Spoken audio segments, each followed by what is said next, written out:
To be unkind is very easy in today's food system. To be destructive to a rainforest is very simple in today's food system.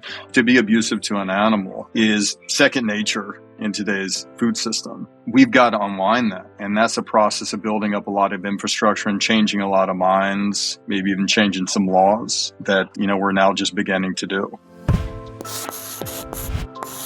Welcome to the Proof Podcast, a space for science-based conversation exploring the health and longevity benefits that come with mastering nutrition, physical exercise, mindfulness, recovery, sleep, and alignment. Facts, nuance, and trustworthy recommendations, minus the hyperbole. Hey friends, great to be here with you. I'm your host, Simon Hill. I'm a qualified physiotherapist and nutritionist with an undergraduate science degree and a master's in the science of human nutrition.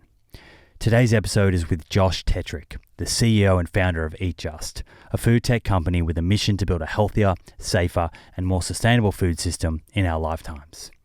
I first came across Eat Just when I was in the States and tried their animal-free scrambled egg product, made from mung beans, which is now the fastest growing egg product in America.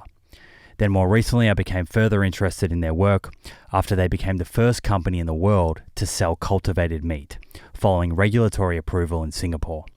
A moment that could well go down in history as the beginning of a new era where humans changed the way they conceptually thought about meat. No longer from living animals, but instead produced from animal cells without slaughter and with less environmental impact. What is cultivated meat? Where is this industry up to? What could the future of meat look like? In this exchange, we discuss all of that and more. Please enjoy, and I'll catch you on the other side. Josh Tetrick, welcome to the show. Good to be with you. Been waiting for this one. So, super excited to kind of get to learn about your story today and the mission of Eat Just. Both you and the company being a real leader in what is a rapidly developing and very exciting category of alternative proteins, both plant-based and cultivated. I think the best way to approach this conversation is to use your personal story as a bit of a scaffold. And I know that your time working in Africa with nonprofits proved to be quite a pivotal sort of time in your life in terms of the genesis of everything that you're doing today. But if we take a little step back from there, how does a kid from Alabama that's interested in football and perhaps becoming an NFL player end up in Africa working with these non-profit organizations, helping kids sort of find their feet? Yeah, interested in football is definitely an understatement, Simon. It was just an obsession. That's all I cared about. It's all I talked about. I'd wake up at 2 a.m. to get an extra plyometric session in. I thought my way out of my situation was to be a professional football player. So, and when you grow up in Alabama, you're very encouraged to think like that. I played running back, played linebacker, and I played a little bit of college football at West Virginia. And pretty quickly after I got there, I realized that I wasn't going to be good enough to play in the NFL. And I needed a place to put myself. I needed a place to put my energy, to put my focus, to put my life. And the next step was thrown into school. I had never really done well in school. I graduated at the very bottom of my class in high school. But I threw all the energy in academics. Transferred to Cornell, and eventually spent a little bit of time in Africa working with a handful of nonprofits, Liberian government, United Nations, and I ended up feeling pretty frustrated by the experience because you're there because you want to do good, but it was the change that I was wanting was happening pretty slow. And I think that can be the nature of a lot of nonprofits. That can be the nature of a lot of international institutions. And when I was in South Africa, I read a book called Fortune at the Bottom of the Pyramid. and it's written by a guy named C.K. Prahalad. And the premise of the book is that the world's most urgent problems can be solved by capitalism. And at the time, I wasn't pro-capitalism or anti-capitalism. I was just pro getting shit done. And I thought it was a really interesting take on it, that this system called capitalism that can simultaneously cause a lot of pain in the world and a lot of good in the world is just a force that you can use. And I decided that, eventually I want to throw my life into something that is around that. And then the final stage in this chapter is I was lucky enough to have a best friend named Josh Tetrick, who also co-founded the company with me. And he was always in my ear about what's on my plate and why that chicken is on my plate. Why do I profess to be the kind of human being that I say that I am, but I keep eating in the way that I am? So he was always he was always causing me to confront that disconnect. And it was a little bit over 9.5 years ago, he finally pushed me to make this thing happen. So it was sort of the culmination of that book, Fortune at the Bottom of the Pyramid, that saw you to kind of change your perspective and see capitalism as the way to help work through some of the world's greatest problems. And then your friend, which finally sees you kind of zoom in on the food system. When you're at that sort of point in this journey and you're researching the food system, where do you start to kind of try and unpack that problem and look at, here's our current food system, in its current form, here are the problems, and here is where I should be focusing my attention in order to address that problem through business? Well, lucky for me, my best friend really narrowed my focus to the meat that we consume, the meat, eggs, and milk that we consume. So I got really focused pretty quick. And we asked a lot of questions. I asked a lot of questions about what does it mean to serve and eat chicken? What does it mean to serve and eat eggs? And I'll use eggs as an example because that's the first product that we started with. 2 trillion eggs were laid last year. Well over 98% of all those eggs were laid in contraptions called battery cages. The chicken live in those cages for about 2 years. They're fed lots of soy and corn that requires lots of rainforest to be destroyed ultimately. Then they lay the eggs, roughly 1 a day. About 53% of the cost of every single egg comes from the feed consumed by the chicken. And the more I asked questions, the more I got to the heart of what we're actually talking about when we mean the egg, the more I was lit up to do something about it. And then I figured, if the egg industry is that, if that kind of stuff is going on in the industry, what else is going on in the broiler industry? What else is going on in the pork industry? And again, having a best friend in Josh Tetrick, he's the head of animal protection at the Humane Society of the United States. He was always on the other end of a phone or right next to me telling me all about it. So the focus was right down to the meat we eat, intensive animal agriculture, factory farming, whatever label you want to put on it that can kind of disguise what it actually is. It's billions of animals being slaughtered in ways that don't align our values, in a way that's really harmful to the environment, that we eat for breakfast, lunch, and dinner. But I try to penetrate that, and that's where the energy went. And that kind of initial idea is back 2011. Is that the sort of right time period? That's right. Yeah. For about maybe 20 years before that, Josh had been trying to open up my eyes to what's going on, but it took about 20 years, me reading that book and me being, sort of lost in my own life about what the hell I'm going to do. I didn't really, I didn't have any good options. I had $3,000 in my bank account.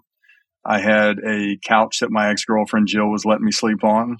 So I was looking for a place to put my energy. So I think something that's really interesting here is just this idea of having an idea like what you had back in 2011, and then having the courage to act on that. And often I'll have conversations with people who have an idea, but for whatever reason just can't act on it, whether they talk themselves out of it or their friends and family do. What gave you the confidence and perhaps the fearlessness to take action? Was it simply perhaps being naive to the challenge at hand, or do you feel that you were so called by this underlying purpose of what you wanted to do that, you know, not giving it a go wasn't an option? I think a few things were going on. One is I didn't have any other really good viable options. That was one that helped, to not, have a nice cushy job that made an easy excuse not to do it.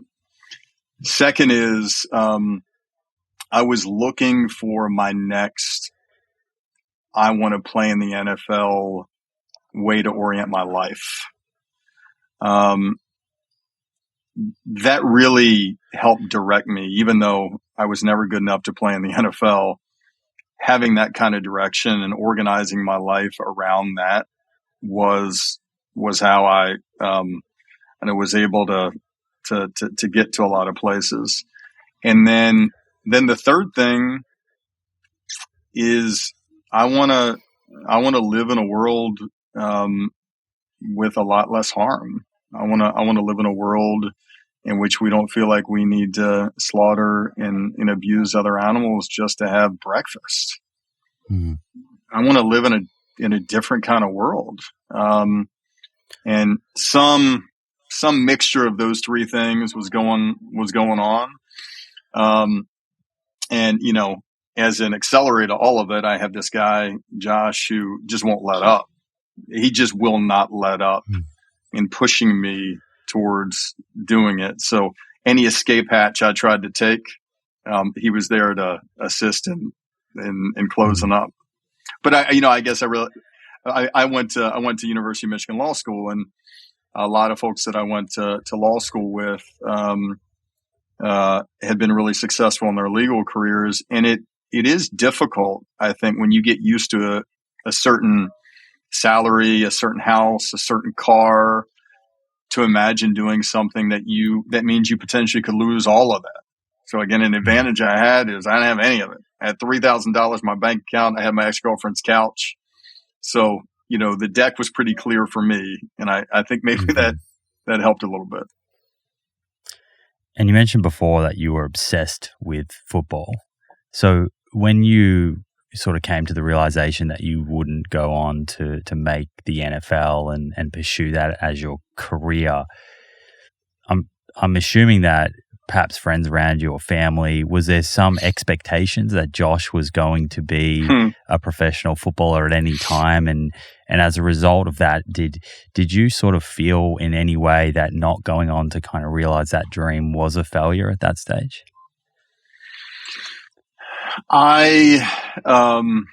It was really hard for me initially because my whole sense of self, my identity, was that what I did during the day, how I trained, how I ate, what I talked about, I meet a new person. Who are you? What do you do? That was my answer. Right. Mm-hmm. And then that's gone. And I'm sure a lot of my friends, whether they told me to my face or not, probably, might have doubted my dream to play in the NFL. So, it's a little bit hard to tell them that, that wasn't going to be the deal for me. It was pretty obvious that once I got to West Virginia, that I wasn't going to be able to play in the NFL because a lot of the players that, were clearly better than me, were not getting drafted into the NFL. So you sort of quickly reason it, well, if someone's a lot better than you and they're not getting drafted, probably low probability that you're going to get drafted. But it was hard because your identity that you've had for so long is gone. How you've animated your life for so long is gone. And, you feel a bit rootless, and that was hard. So now it's 2011 and you've discovered this kind of new purpose. There's a new identity building and you're inspired to go down this track of setting up a business. Can you recall, if you sort of reflect back, what was the plant-based alternative protein space like back in 2011? What did the landscape look like back then and who were the kind of big players at the time? I think Tofurkey was the biggest back in 2011. So Tofurkey was doing its thing, continues to do its thing. Silk was out there with plant-based milk. But there was a lot of tofu scramble and black bean burgers being consumed by people who wanted to, not consume animal products. But alternative protein as a category wasn't a thing. I was just talking to my team about this. We just moved into new headquarters, and a lot of people were just seeing each other for the first time after the pandemic. And for most of them, alternative protein has always been a thing. But back in 2011, it wasn't a multi-billion-dollar category. It was some black bean burgers and the work of Tofurkey and maybe some tofu scramble, and that's about it. So, it's one thing trying to convince someone now that an egg from a plant makes sense or to make meat from a cell makes sense. But in 2011, that was a little bit more challenging. People just didn't understand the urgency of the need, of the health need, of the climate need. So it wasn't an industry. It just was a couple companies doing some nice things, but not what it could be. What do you think is has been the major drivers of the growth over the past 10, 11 years that you've been involved in it? Is it the raised awareness about the effects of food on the environment? Is it health? What do you think is sort of seeing investors, I guess, become more and more interested in backing these different startups and therefore seeing more of these products in the market? Yeah, I think I was reading an article a little bit about how big change happens, and was talking about some of the big campaigns to deal with TB, tuberculosis, and other diseases. And it reminded me of kind of the path of alternative protein in that there's not a single thing. It's a combination of changing consumer preferences, growing awareness of consumers about health and planet. That comes from books. I don't know if there were podcasts back in 2011, but interviews, documentaries, other influencers talking about it. It comes from advances in technology, whether that's fermentation or extrusion or cell culture, some of the things we might talk about later. It comes from, I think, more of an openness of the investor community to say, what is that next significant industry that could change things? And it comes from a handful of people just saying they want to make it happen and driving it and willing it to happen. I shouldn't say a handful of people, many more than a handful of people driving it and saying they want it. So I think it's a combination of all these things going on. And I do think if there's a documentary, Who Killed the Electric Car, about how, the first version of electric car died off. And I think timing is a really important component to the growth of alternative protein. I don't think this could have worked in 2001. I think the U.S., the planet was at a particular period of time and better understanding climate change, understanding a little bit more the consequences of being so rough with animals, a little bit more awareness around health. The capital raising environment was at a different stage. That these things fed on themselves and gave the industry an opportunity to do what the electric car industry didn't do back in the day, which is to say, thrive. When you look at the the food system as it is, or as it has been, say, over the last 50 to 70 odd years, and the way animals are treated and the various inefficiencies that have existed within that food system. Do you feel that this has just been a sort of slow burn that snuck up on us without decision makers sort of taking pause and questioning the system, or has it just been humans kind of doing the best with what they knew at the time? I think I've changed my perspective on this. So when I started the company, I co-founded the company initially. I thought a lot of people were eating meat and eggs, and meat companies were wrong and evil and just really had the wrong intentions.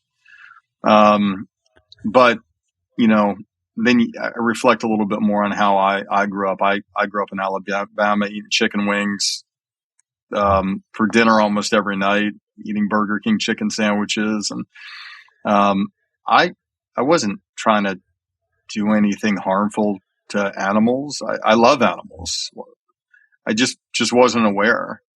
And I actually think many of the biggest meat companies that I've come to know, and I think my younger self would be surprised that my version of myself is saying this today, but I've come to know a lot of the executives that work at the world's biggest meat companies. At the end of the day, they're trying to figure out a way to make more money selling more food. And as of right now, they don't think there's a better way to make more money selling more food. And I really do think that there's something to this idea of that's just what was available at the time. That's how we thought it made sense to eat eggs for breakfast and eat chicken and beef and pork. But thankfully for all of us, times change. And this goes back, Simon, I think, to this idea of capitalism, that capitalism in and of itself is not a kind system or an evil system. It's a system of doing shit fast. Mm-hmm. And if you have the right business model, if you have the right intention behind it, whether you're a big meat company or a young company like ours, you can do things that are a little bit more meaningful. So I definitely judge people a lot less, including meat companies today, than I used to, because I think we've created a food system that has made it remarkably easy to do unkind things. To be unkind is very easy in today's food system. To be destructive to a rainforest is very simple in today's food system. To be abusive to an animal is second nature in today's food system, and we've got to unwind that. And that's a process of building up a lot of infrastructure and changing a lot of minds, maybe even changing some laws that we're now just beginning to do. What's at stake here if we weren't to evolve the food system and it continued to just exist? And I know it is evolving and there are changes happening, but let's just say, for example, that the growth of plant-based proteins and cultivated meat did not come to fruition. What does that mean in terms of environment, in terms of health, all of these issues we're talking about? Well, I think it starts off at the simplest possible level with a world that has a lot more harm taking place in it. To me, it's a sadder looking world. But let's start with a metaphor of, let's say you're alien visitors and you're looking over the planet Earth. And you don't find many livable planets in galaxies that even though there are hundreds of billions of planets out there, you don't find a lot of livable ones. You found this one, and you're trying to get a sense of what these people down there are doing to this planet that they have. And you find out that about a third of their ice-free lands, about a third of the planet, is being used to plant soy and corn for something. and you're really interested. Maybe you think maybe it's sowing corn to feed the people, and then you dig a little bit deeper and using your alien analytics to figure it out. And it turns out that it's sowing corn to feed the animals that they're eating. And it turns out that it's not just planted anywhere, but they had to direct bulldozers to knock down forests to plant that soy and corn. You would think those people are pretty bizarre to use their planet in that way. And one of the consequences, if we continue doing what we're doing right now, is really a world without forests. A world where we say we choose a field of chicken feed over hundreds of millions of acres of biodiverse rainforest with species we've never even seen before, with the ability to pull in carbon from the atmosphere. So that's one. The second kind of world, a giant farm. Do we want a chicken farm and fields of chicken feed, or do we want something else? Second thing, and the United Nations Environmental Program said this recently, that the number one cause of zoonotic disease is increasing demand for animal protein. Now, the problem with that statement in terms of communication is very few people even know what the term zoonotic disease even means. So it kind of get lost on it. Zoonotic disease just means a disease that jumps from a non-human animal like a chicken to a human animal like me and you because of things we do. It's not by accident. Things we do include putting animals in tiny spaces.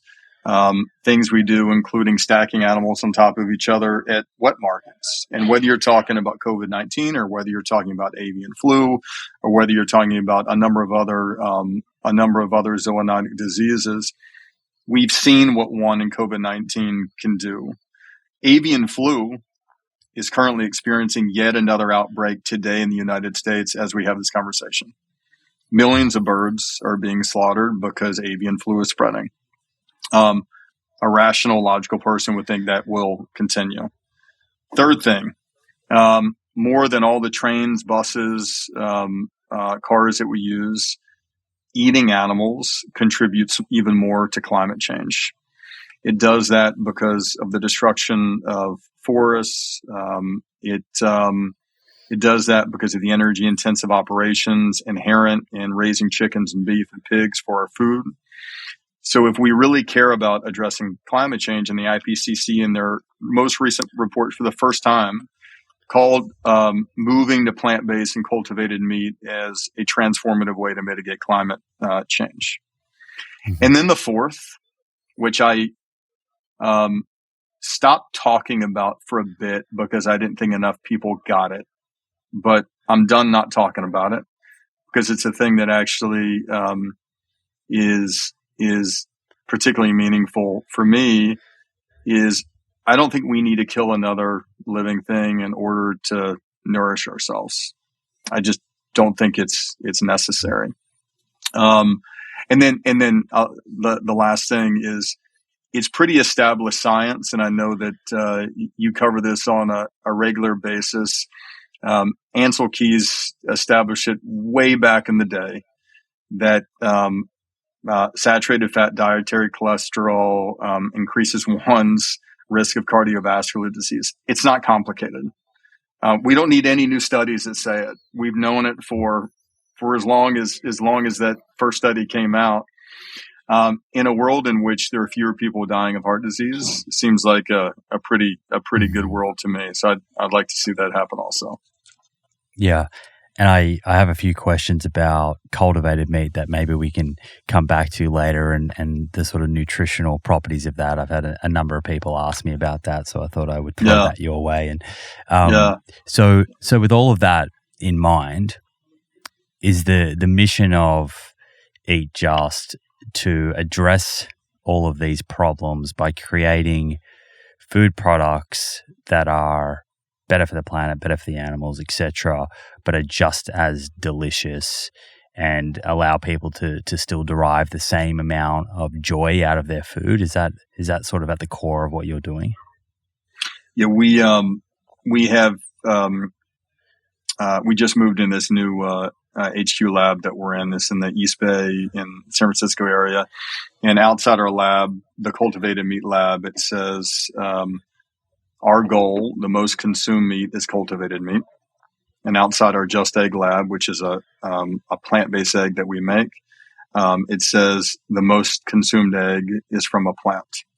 So our goal is that for the vast majority of meat consumed in the world doesn't require the slaughter of a single animal. And on the egg side, the most ubiquitous and most consumed egg comes from a plant. The only way either of those two things has any chance of ever happening anytime in our lifetime is if we make it easier for people to consume that than what they're currently consuming. The only way you make it easier, it needs to taste as good or better. It needs to make them feel better about what they're consuming. And feeling is both an emotional feeling and also a physical well-being, substantively feeling better element. And it needs to be more cost effective. If it doesn't taste as good or better, if it doesn't make someone feel better, and if it's not more cost effective, we don't think either those two things are going to happen. So we're investing many tens of millions of dollars across 14 different scientific disciplines to see about increasing the probability of that happening, knowing that it is not straightforward, it is not easy, it is not anywhere close to certain, but it's still worth giving it a go. Can you give us a bit of an insight into behind the sort of closed walls or within the four walls of Eat Just? You just mentioned there are two different labs, but how big is the organization? I mean, you're a very charismatic, laid back leader, but this is a very big operation, and you've raised hundreds and hundreds of millions of dollars at this point. What are we talking when you walk into your current facility setup? What does it look like? How many staff are there? What departments? And what is required to kind of do what you're doing right now? So if any of your listeners came by 300 Wind River in Alameda, it's a facility north of 100,000 square feet. We have 3 floors. I'm on the 3rd floor right now. On the 1st and 2nd, it's all labs. We have an analytical lab, a product development lab, a shelf life lab, a cell culture lab, a bioprocessing lab. We have 250 folks that work for the company. As a percentage, most are on the research and development side. We have biochemists, we have tissue engineers, we have molecular biologists, we have analytical chemists, we have Michelin star chefs, we have food scientists. All of them occupy floors 1, and 2. In these labs, you'll find folks isolating cells, formulating media, the nutrients to feed the cells. You'll see people testing out new versions of Just Egg. You'll see people coming in from outside to test our products in our sensory lab that we recently built also. And then if you exited 300 Wind River, we're at, you just walk right across the street, you would see our new pilot plant, which is being constructed, which is going to be half making meat and half making egg. The vessels to make meat are called a bioreactor, and our process for making eggs separates protein from the bean called the mung bean. All of this is happening every day. We've got to figure out a way for someone who's developing a cell line to work well with the chef. We've got to realize that just because the thing is working in the lab doesn't mean a whole lot. We got to figure out a way to scale it. And that was a big lesson that we learned with Just Egg. I got all excited when I first saw the first plant scrambling in the lab, and I thought we were going to launch it a few months later. And then 3.5 years later, we finally launched it. So we've taken a lot of those lessons and applied it to our work on cultivated meat. So we think a lot here about not just how do you make it, but how do you scale it? And by scale, meaning how do you make it so that tens of millions, hundreds of millions of people can access it at a reasonable price? It's my job to try to organize this thing and give people a little bit of direction and push them past sometimes a place that they think they're capable of. Is there a Singapore facility as well, or is that something that you're kind of working on for the future? Yeah, so we think of our company as we have the research and development. That's all happening in Alameda, in the East Bay in San Francisco. And then we have and are building larger manufacturing facilities. So in Western Minnesota, we have a large-scale protein separation facility that makes the key ingredient that goes into Just Egg. Appleton's this tiny little town in Western Minnesota. We're the largest employer there. 70% of Appleton voted for Donald Trump, to give you a sense of how politically it's different than where we are in the Bay Area. We have 50 people working there separating protein. That facility runs 7 days a week, 24/7. And we're building 2 facilities in Singapore, one to make Just Egg and then one to cultivate our meat.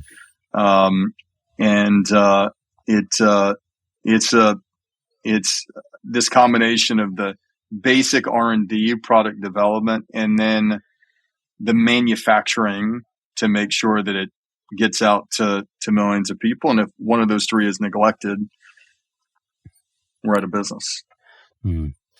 So from your seat right now and reflecting back in 2011, did you realize the size of the project that you were taking on? I had no idea that it would require so many different disciplines. That was something I really I didn't understand. I thought so. The company started with the question of, can we find a plant to make an egg? Mm-hmm. That was our founding question. And there are 400,000 species of plants all over the world. And who knows if one of them can actually make an egg? And specifically what we're asking is, can we identify a protein within a plant that will gel at a similar time and temperature as chicken egg protein? Gel, which is a fancy food science term for scramble. And I thought, maybe we'll hire one protein biochemist, we'll hire one chef. They'll figure out a way to make it. We'll put it in a bottle and we'll sell it. And every week, month, you realize that there's some gap in knowledge that requires another discipline. We don't know enough about the analytics of the bean, so we need an analytical chemist. We don't understand enough about how to scale it up, so we need a food engineer. We don't understand enough about how ultimately to separate the proteins, so we need someone who's an expert in that. I never thought it would cost so much money. We've raised well north of $500 million since the day that we started, from sovereign wealth funds to entrepreneurs to early stage venture capital funds in the Bay Area. So I never thought it would be it would require this much capital to happen. I never realized that just because you can do something in the lab doesn't mean at all you can do it at scale. But I always thought that we were going to figure this stuff out. I did always think that. And so you started, I believe, with mayonnaise and a few other products. Were they kind of just byproducts of that endeavor that you just mentioned there to kind of work out what is the best plant-based ingredients to make these plant-based scrambled eggs? Well, they were really byproducts of not being able to find the bean that makes an egg. So we just couldn't find it. So it was something that we wanted to do in the meantime until we figured out how to do the thing we really started the company to get after. Mm-hmm. We had learned a lot about how eggs work in the context of food products. So of the 2 trillion eggs that are laid every single year, about a third of them are used as ingredients. So we eat mayonnaise. We don't realize that an egg is an emulsifier, bringing oil and water together in the mayonnaise. We eat a muffin. We don't realize the egg is causing the muffin to rise or aerate. We eat pasta, and the egg is a binder. So those are a little bit easier to do than finding something that scrambles in the pan. So it was our way of doing something as we figured out a way to do that first big product, an egg that is made from a plant that someone could pour in a pan. And at the beginning, your company, it was called Beyond Eggs, right? Yeah, the original name of the company back in 2011 was Beyond Eggs. That name was suggested by my best friend and co-founder Josh Ball. Did that ever ruffle any kind of feathers with Beyond Burger at all? Well, when we were called Beyond Eggs, Beyond Meat wasn't Beyond Meat. It was called Savage River Farms. So not a lot of people know that. Yeah. So Savage River Farms. We eventually, realized that name is not for us, and they realized the name is for them. Yeah. So it worked out for the both of us. Do you recall back then in 2011 when you were setting this up and you had this kind of pursuit of finding a plant-based egg formulation that would work? Do you remember what your pitch was like to investors then? And was it hard to kind of sell this idea to investors back in 2011? Yeah, I'll maybe just to make it easier, I'll imagine, Simon, you're an early stage investor. So we're back in 2011, alternative protein design industry. Really the first major investor I sat down with was Coastal Ventures, a guy named Samir Cole, who's still there. He's our first investor. So I sat down with Samir and I said, at that time it was about 1.4 trillion. 1.4 trillion eggs were laid in 2011. 99% of them come from places that you wouldn't be proud to show your kids. The chickens require a lot of soy and corn, which requires a lot of land and water. And chicken egg prices go up or down, often depending on whether feed prices are going up and down. So it's not the most stable food product. You end up having a lot of food safety issues like salmonella or avian flu. There's got to be a way to do this better. There's got to be a way to figure out how to make a better version of an egg, one that is healthier, less saturated fat, free of dietary cholesterol, that tastes better, that's much more sustainable, where we could find a path to making it more cost effective. And we want to find plants to do it. We think using plant-based materials could be a more effective way to do it. And in the same way technologies overturn lots of industries, we want to do the same thing to intensive animal agriculture, but we want to start with the egg and then go from there. That was pretty much the pitch. For some reason, they didn't laugh me out of their office, and they wrote a $500,000 check. And I'm sure they would have said that check was an absolute bet. It's not like it was. They probably thought there was a very high probability that $500,000 was going to be lost. But early stage VCs take a lot of bets, and every once and again they'll get a hit. But then I use that $500,000 to get off my ex-girlfriend's couch and get this thing rolling. Get the wheels in motion. Yeah. And then it took a few years, and you ended up going through some of those earlier product iterations, and then you brought out Just Egg. How's it been since that has entered the market? Have the sales and the feedback from consumers been sort of as you expected or hoped for? Yeah, just to show how off expectations could be. So I thought within a year or so we'd release truly a plant-based egg. And it wasn't until late 2018 that we launched Just Egg in retail. So pretty much everything was harder than I thought. It was harder to find the protein that scrambled like an egg than I thought. It was harder to separate out the protein than I thought. It was harder to figure out a way to deal with quality issues than I thought. It was harder to raise the capital to make it happen than I thought. But then it got out in retail. And it was what we call version 1, which was good in that it would scramble. So you'd pour it in the pan and it would gel at a similar time and temperature.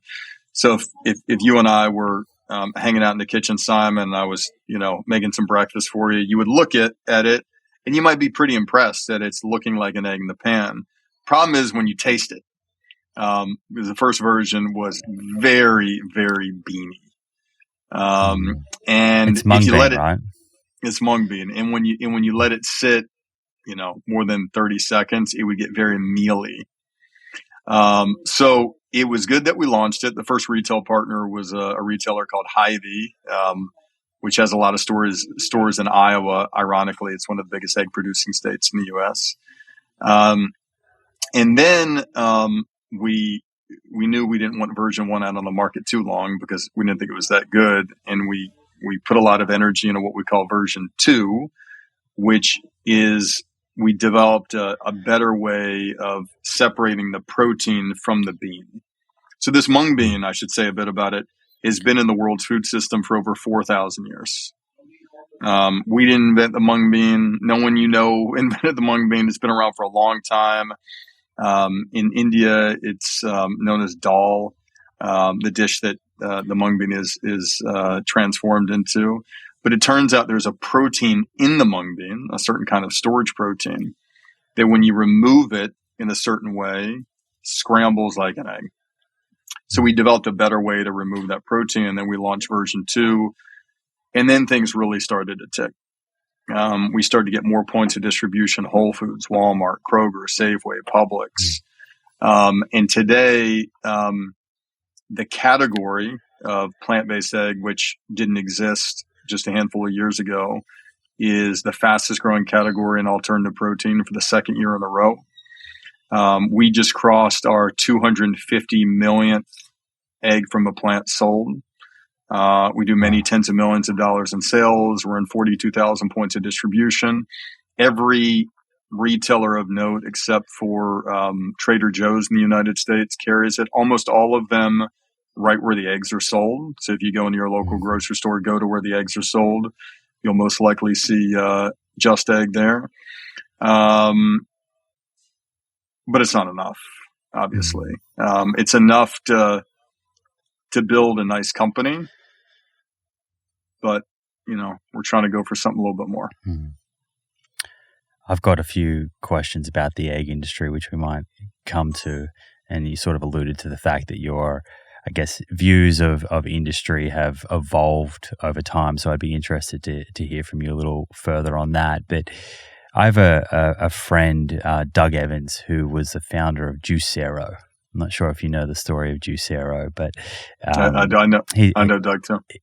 Yeah, he's been on the show, and I've spent a lot of time with him in California. And in hearing his story, and you'd be familiar with it, Bloomberg went pretty hard on him, and he seemed to have quite a target on his back after he'd raised a lot of money. And in many ways, the Bloomberg press sort of saw the end of Juicero, and I know that you were kind of on the end of some similar sort of treatment from Bloomberg, and there was various accusations and an investigation, and it was shown that those accusations were not sort of founded, and there was no wrongdoing. But I'm sort of interested from your perspective in that whole experience, and being the CEO of this company that's raised a lot of money, there's negative press. Were they within their right to publish what they did? And how did you cope with that as a young CEO and all of the stress that no doubt brought into your life while you're trying to build this company? Yeah, and this was in 2017. So this was before we launched Just Egg. So I think a few things to say about it. So one is, I think that, even though I was on the other end of those experiences, I think thoughtful, smart, investigative journalism is vital. A site that I enjoyed called The Counter, which did deeper dives into food topics. Unfortunately, I actually just announced that it is no longer gonna be. So I come from a place of I really appreciate and think society needs smart journalism, smart investigative journalism. I think what happened in that situation is that it's easy to take sort of disparate data points and anecdotes and put them into almost any frame that you want. And, I understand it. I understand we're in the public eye. We're even more in the public eye now, and it's a part of the process. I didn't like it. It was not enjoyable. It was incredibly frustrating. And what I tried to do during it, which has really been a sustaining thing for me, and I share this with a lot of entrepreneurs, is I've gotten really good at learning how to keep my head down and just do the work. And we've developed a sort of approach to doing things where we don't get particularly excited about good news actually either. We try to celebrate a little bit. We don't allow ourselves to get too hyped when things are going well, like they are now. And we don't get too down on ourselves when we're dealing with feelings of, this is a big challenge. This is really hard. We've learned just to focus on what is the thing that we need to do today? What is the work that we need to do today? And often that's a magic elixir for solving a lot of these problems. And at the end of the day, if consumers, millions of them, are wanting to buy something and wanting to share it with their friends, and it's expanding and it's making their lives better, we feel like that's something to continue to lean into. But it was very hard. I don't wish it on anyone. No, I'm glad that you're speaking about this, because it could be easy from the outside now to see all of the success that your company has achieved and where you are right now, and sort of just presume it was all linear and without any stress or challenges or hard times to navigate. So I think it's helpful for someone else who's listening and perhaps going through something within their own business and maybe trying to decide whether they're up for the challenge or do they want to roll over. The other interesting thing that I've read was about the egg industry strategy to try and combat what you were doing. And of course, I've only read what's published online. How accurate is the kind of reporting of what sort of went down with the egg industry and some of their emails about your company and you personally? I know that a lot of that was sorted out in court, but I find that to be particularly interesting, and that must have been stressful for you, but also probably an indicator that you were on the right track with what you were doing.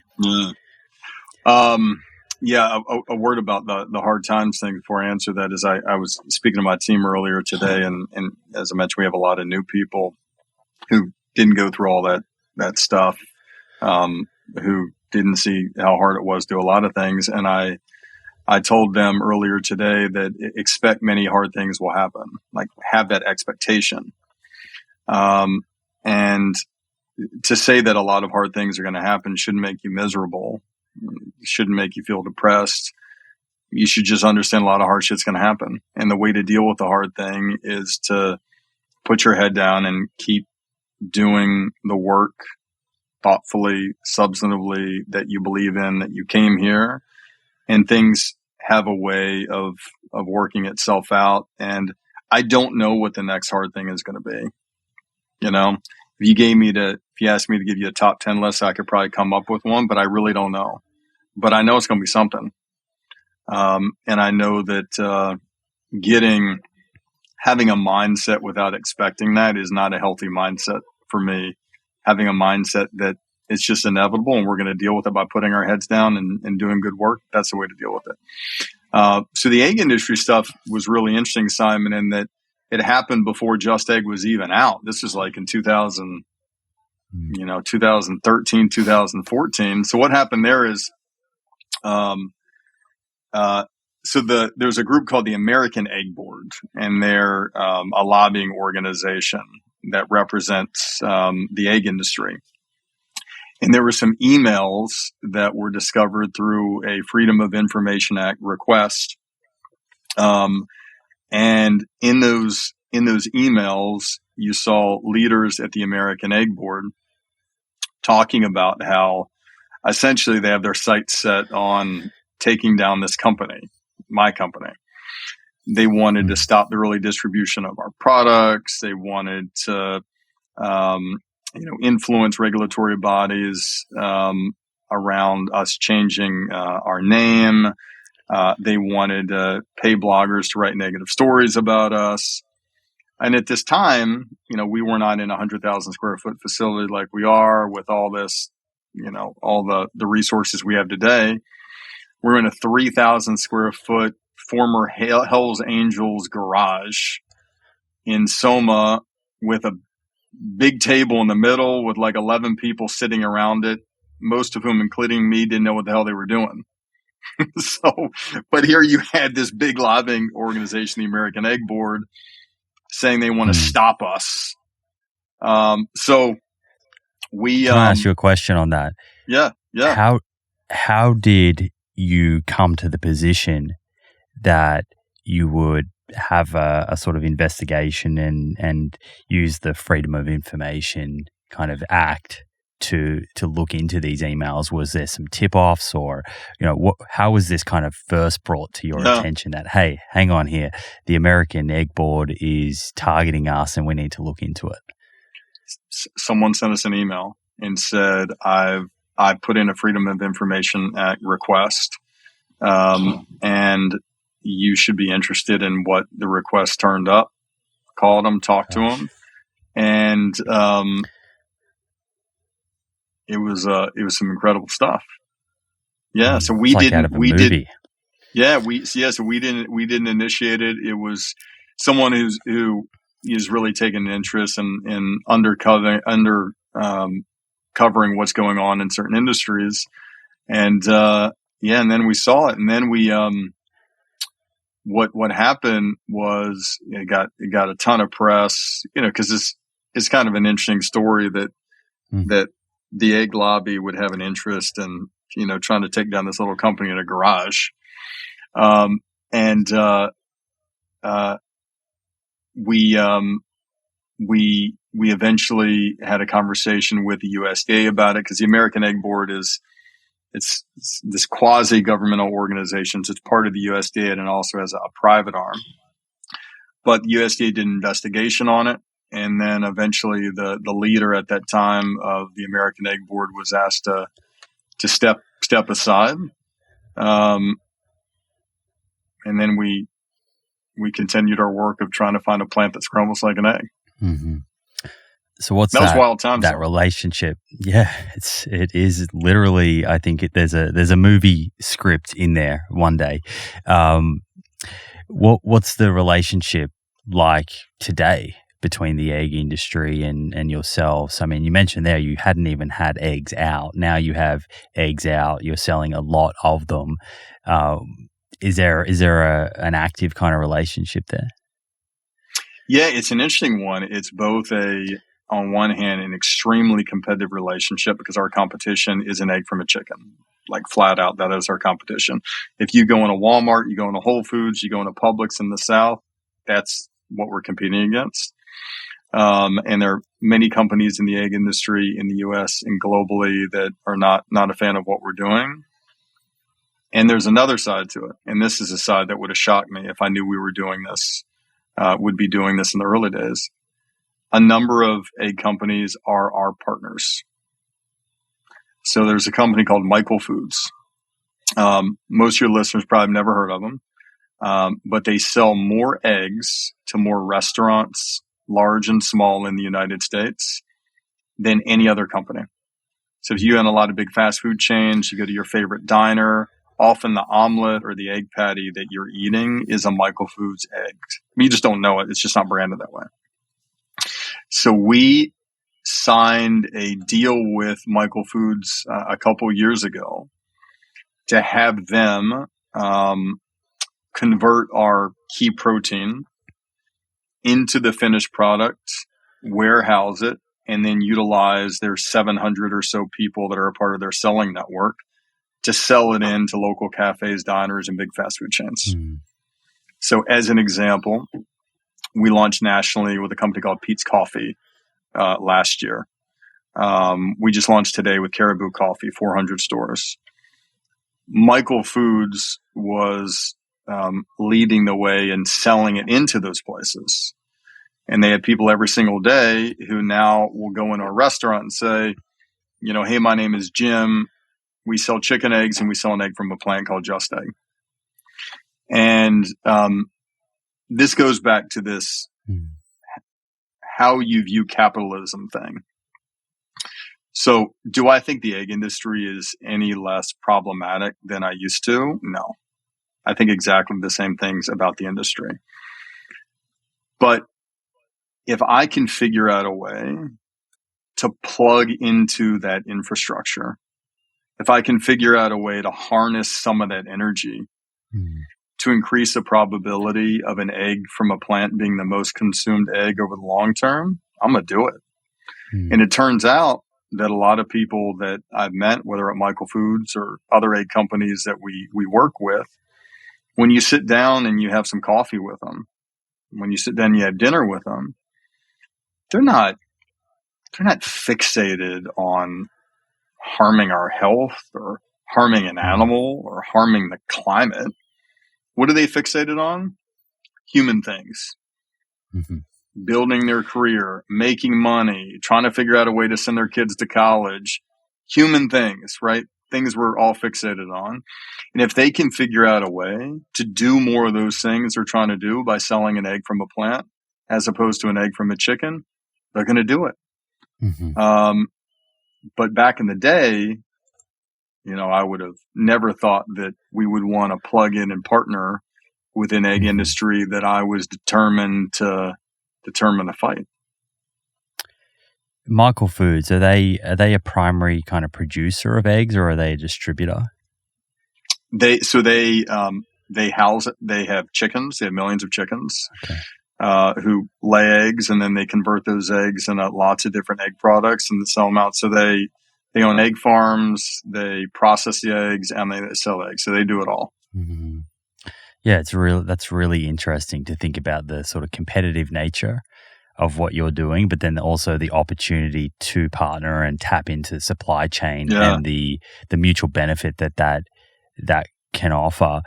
Off the back of the sort of 2015 egg industry kind of dispute, court case, whatever you want to call it, did you have to change anything on your label? I know this kind of conversation, there's a continued conversation around the world about plant-based alternative products, cultivated meat products, and labeling. Were you required to address any labeling issues? As a result of the American Egg Board thing?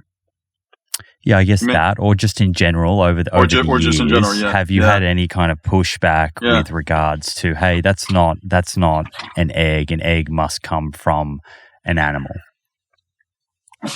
I'm finding this is the very first Just Egg that came off the production floor.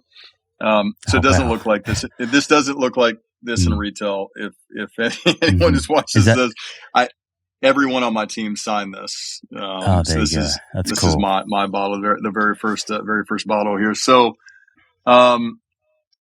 so there are a couple things going on. So one is, this is pretty hard to see, but this is called the statement of identity. On the bottom left, it says plant-based scramble.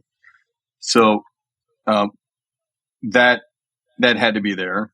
The second thing is, and you don't see it now, we put made from plants on the top of the frame to help differentiate it from the conventional egg a bit more. So those are two label changes since we since we started doing this. But yeah, I mean, obviously labeling for plant-based products is a big deal. Labeling for cultivated meat is going to be a real big deal. And just to go back to the point on Michael Foods, and again, this is a learning for me that you can have the best technology in the world. You can have the best tasting product in the world. You can have the best marketing and branding in the world. And you can sell nothing because there's a whole lot else you need to do. And that whole lot else is kind of boring to a lot of people. Warehousing, cold chain distribution, slotting fees, working with big distributors like Cisco and US Foods and incentivizing them to sell, menuing properly, right? This isn't exactly like stuff that like Hollywood films are made of, you know? But if you don't get it right, you're not going to do anything in this business. And it turns out that a company like Michael Foods, the part of the reason why animal protein is so ubiquitous is meat and egg companies are incredible at that stuff. They're incredible at high efficiency manufacturing, at warehousing, at cold chain distribution. And that system can get, I've got like tea on my desk. It can get tea to hundreds of millions of people. It can get pork chops to hundreds of millions of people, or it can get plant-based eggs or cultivated meat to hundreds of millions of people.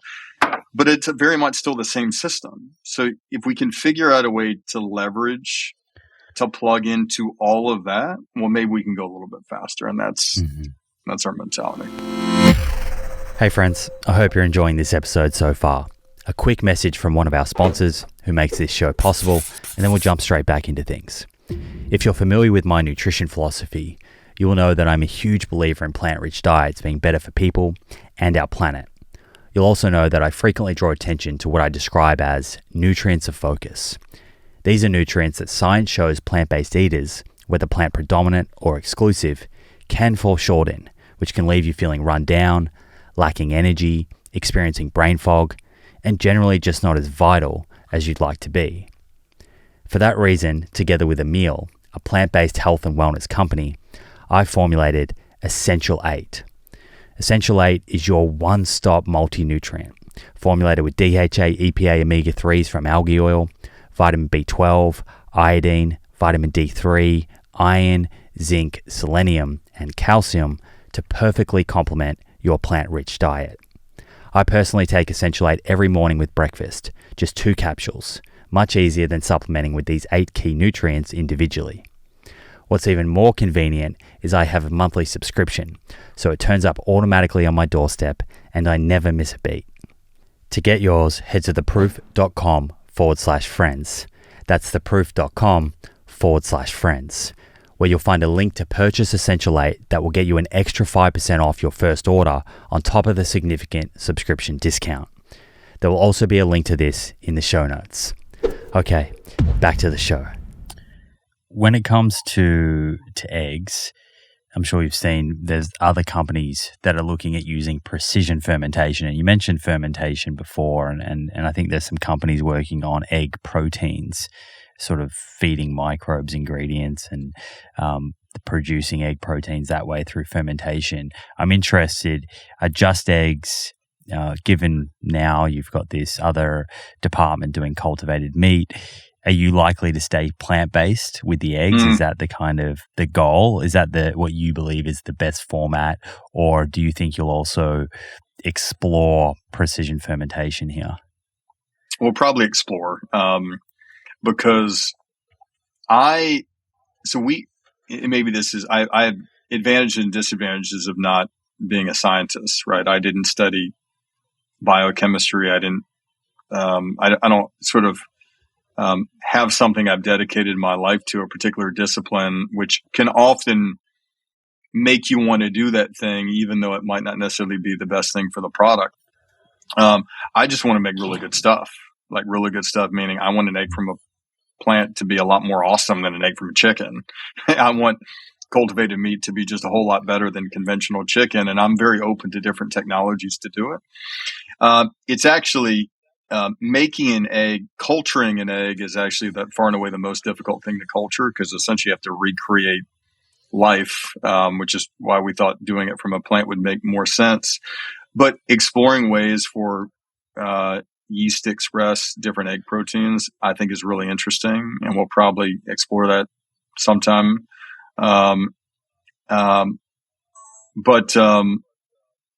Yeah, I think there are all sorts of technologies, both that exist and probably new ones, that if we're doing our job, we'll get after.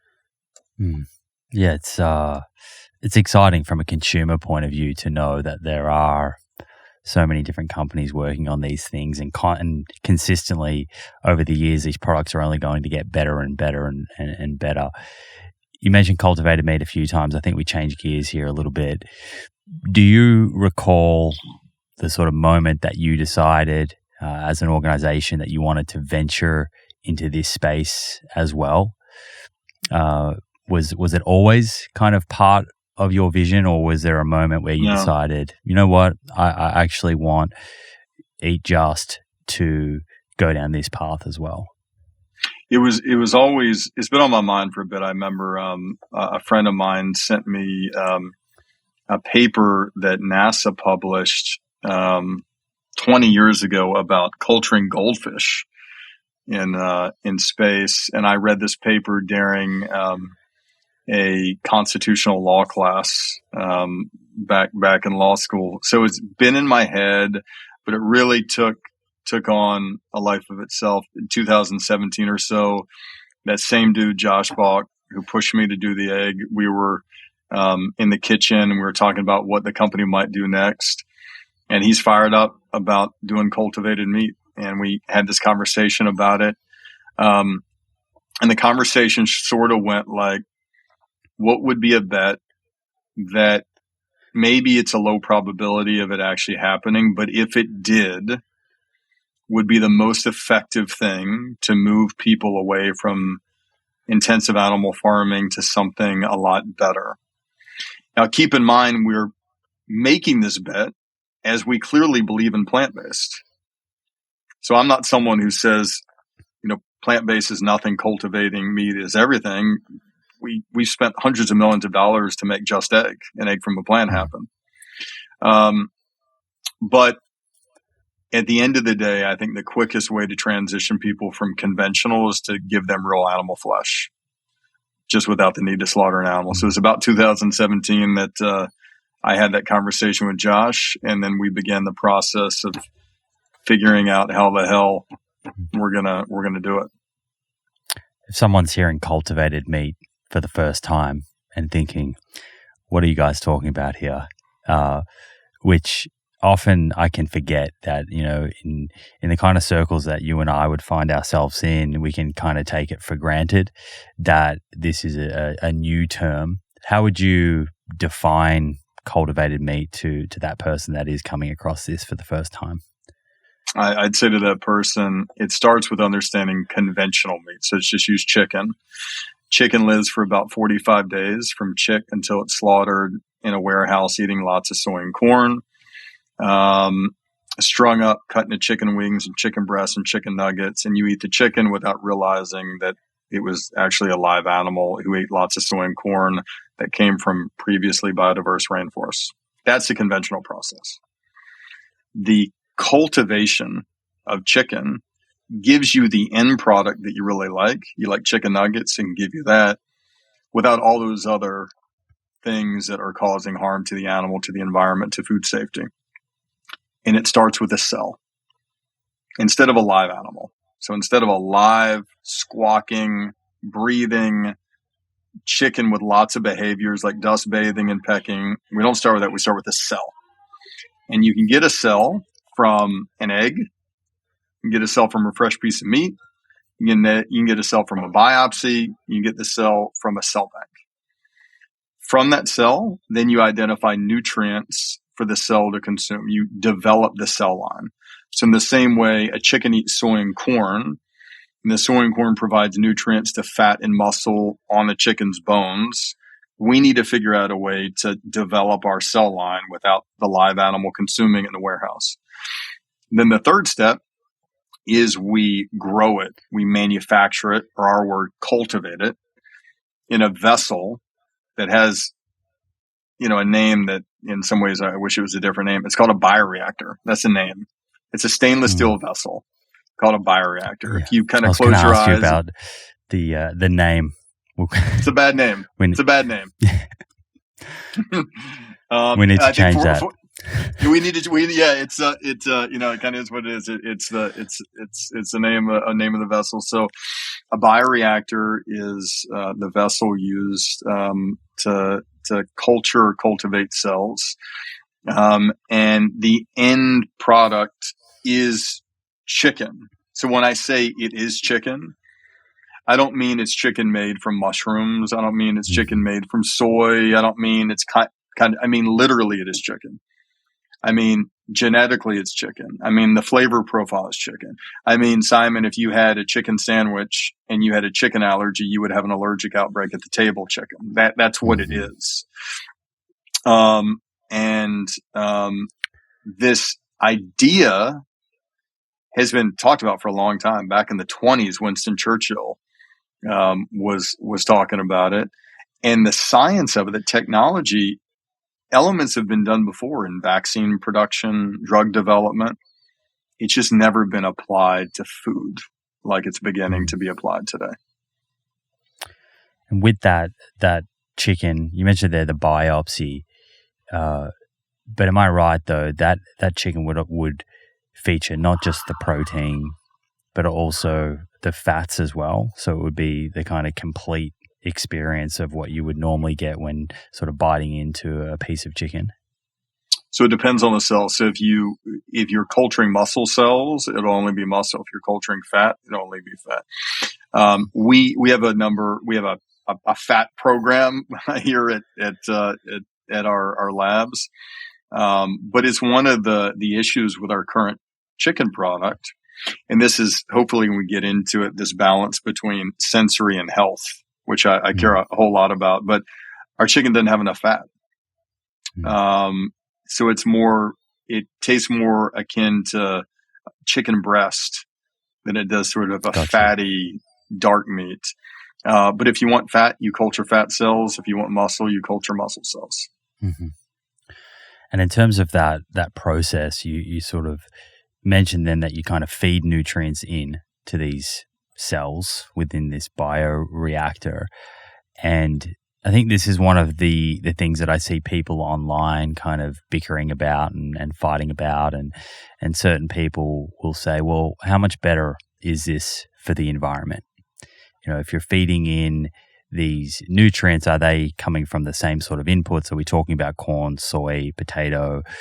So firstly, like what are the kind of different foods that are being fed into this system? And the second part of that question would be for someone who is thinking about this and is grappling with that, is there any form of analysis that's been done by any third parties that have aimed to kind of quantify and say, well, through this method, yes, there are inputs, but if you produce a kilogram of chicken this way through cultured meat, this is how much less water or less land or less greenhouse gas emissions that we could expect when scaling. Yeah, lots of good questions here. So let me start with the environmental piece. So there has been a number of groups have done analysis on it. I'll try to average them out. Generally, cultivating meat versus conventional meat, and the recent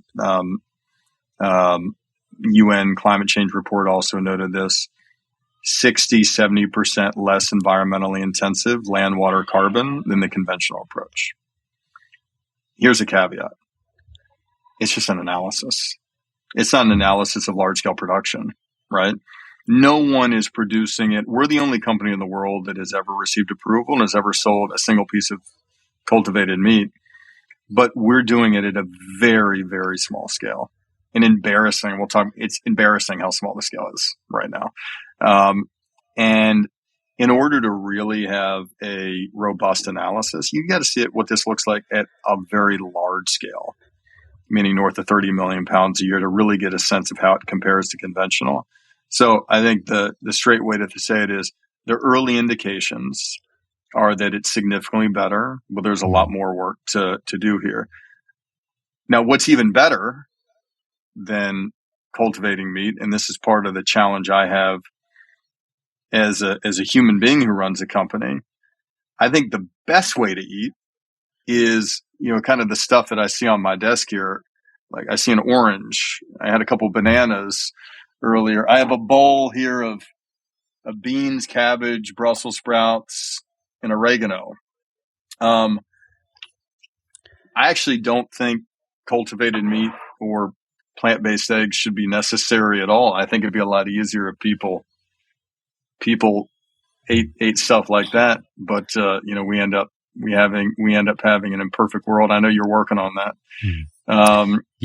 But good luck convincing everyone to do that. Yeah, that's right.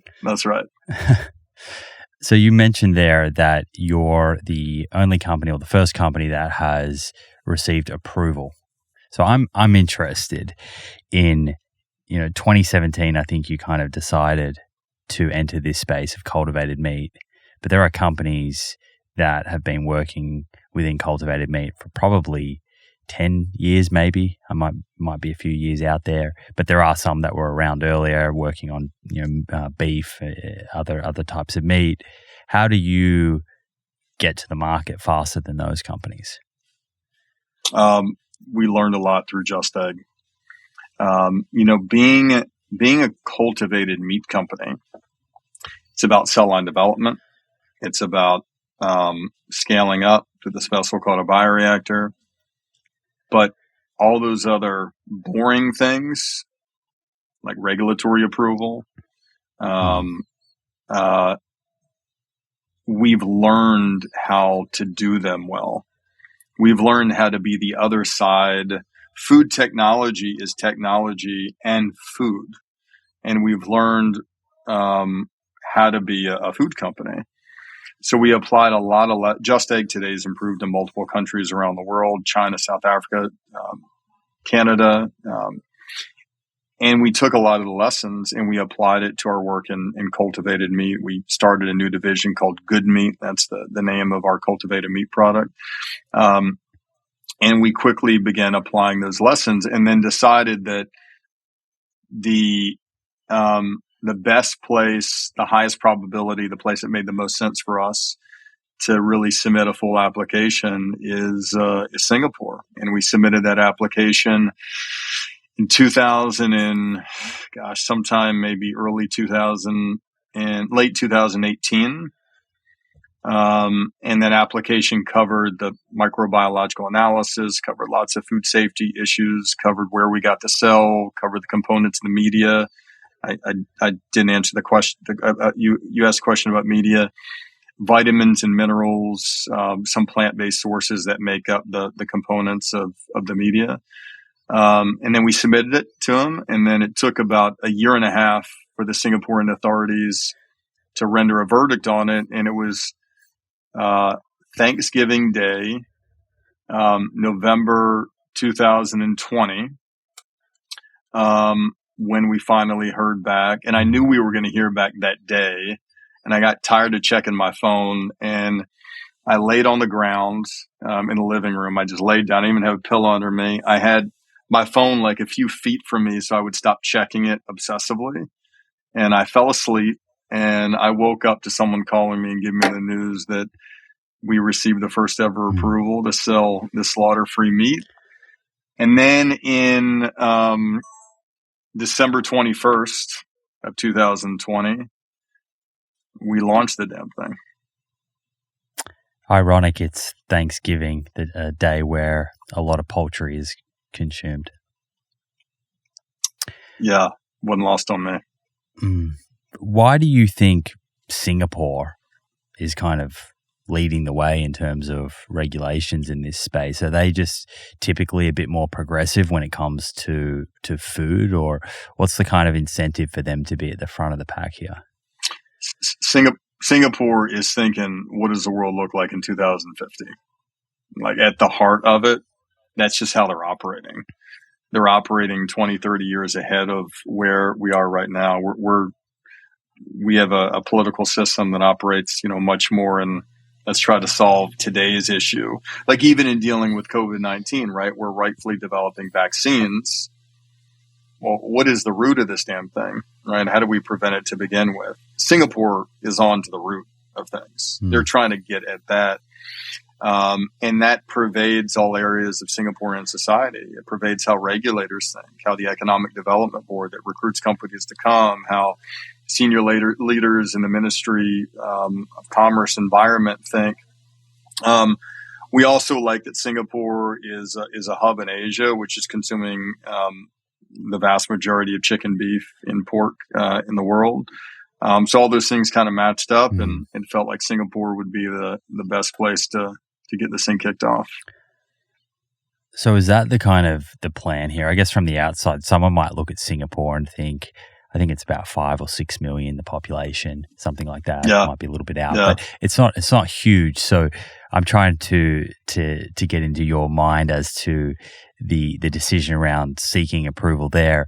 Is it because being first to the market is a great sort of PR, and it's obviously a very historic moment. Like I can imagine now in 50, 100 years when humans are looking back at cultivated meat, that's going to be an iconic moment, the one that you described there where people are trying cultivated meat for the first time. Or is Singapore, do you see as being a real hub for distribution into those Asian countries that are surrounding that have very big populations? Yeah, we want our manufacturing hub in Asia to be in Singapore. So we're investing tens of millions of dollars in manufacturing infrastructure to make meat in Singapore, not just to serve the relatively small population. Your number is more or less right in terms of the population of Singapore, but to export it across Asia. We want to accelerate research and development in Singapore. We want many of the first products that we put out, like when we eventually put out beef and pork, we'd like that to be in Singapore. And then we use that foundation, that consumer feedback, and I'll share more about how we're learning from consumers who are buying it every week and making it better. We want to use that to inform our process, inform how we improve the products, improve how we talk about it. We've learned a lot of lessons about how to communicate about cultivated meat through our process of selling to consumers in Singapore. So yeah, it is, it's really turned out to be one of the things we're most grateful for, that the country is really thinking this far ahead, really benefits cultivated meat. Yeah, talk to me about the current production in Singapore. So if I was to fly over there, it's not too far from where I am in Sydney, and I'm often in Indonesia. If I was to fly over there, could I try it, or is it kind of only available to select people or select restaurants? Where can someone actually try it at the moment, and how much are you producing? Yeah, well, I'll start, just back up a little bit. So on December 21st, we launched it, and we launched it a place called 1880 in their restaurant. We had 5 young people between 12 and 18 who were selected because of their commitment to trying to make things a little bit better in their community. And it was that night, what I was wanting more than anything was a picture of the receipt. Because, we had sampled cultivated meat. Other companies had sampled it. But why it mattered was it was now being sold. So the thing that people still refer to as science fiction was now dinner, and someone had paid for it. So that was like my most prized image, actually seeing a receipt being sent. And then the second meaningful thing that happened, I had this conversation with a young girl named Kaya, 12 years old, who was one of the kids who sat down. And I asked Kaya for her feedback. I had them pipe me in through my phone. And I thought Kaya was going to say, I like the texture, but, I think it should be a little bit better.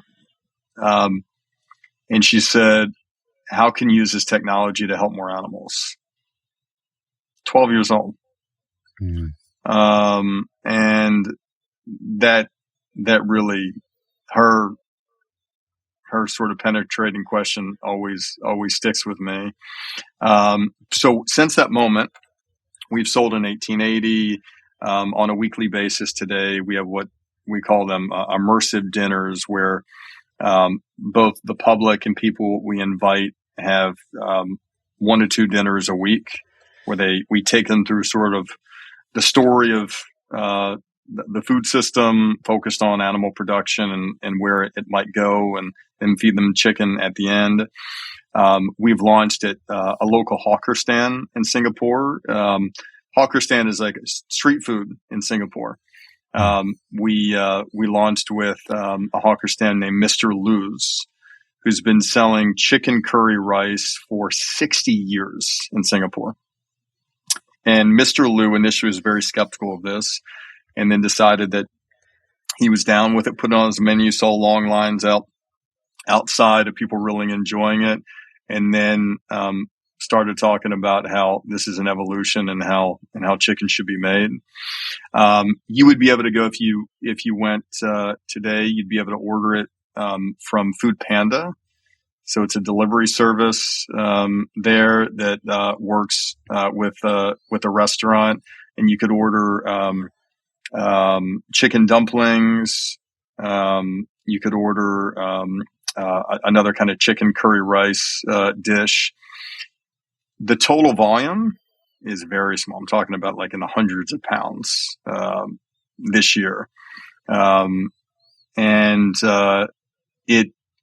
it both is, as I mentioned, kind of embarrassingly small and simultaneously really historic, because it's the only place that it's ever been sold, and it continues to be sold on a weekly basis. I'm assuming that the production cost is pretty high, given that there's not a lot of scale right now. Yeah, we're not making money selling it. Yeah, that was my question. So in order to make it work, and it's at a price that someone's willing to pay, at this volume, you're losing money on these sales? Yeah, quite a bit of money. Yeah, when we typically line price it with whatever chicken was on the menu, and we're definitely losing money on every sale. Now, it's not as if we're selling to tens of millions of people, so the loss is capped because there's a small number of people that are currently consuming it. One of the really interesting dynamics that we're seeing happen that makes me even more of a believer in where cultivated meat could take the food system is we're seeing a restaurant or two, when cultivated meat is on the menu, removing conventional meat, conventional chicken from the menu. And that's really interesting because it's a bit different than how plant-based meat is handled. Typically, the way plant-based meat is handled, you'll have the conventional and you'll have, in my mind, the much better plant-based option. But there seems to be a bit more of an openness to only have cultivated meat on the menu because from their perspective, what satisfies the people who care about the environment, it satisfies the people who care about animal welfare, and it satisfies the people who like animal flesh.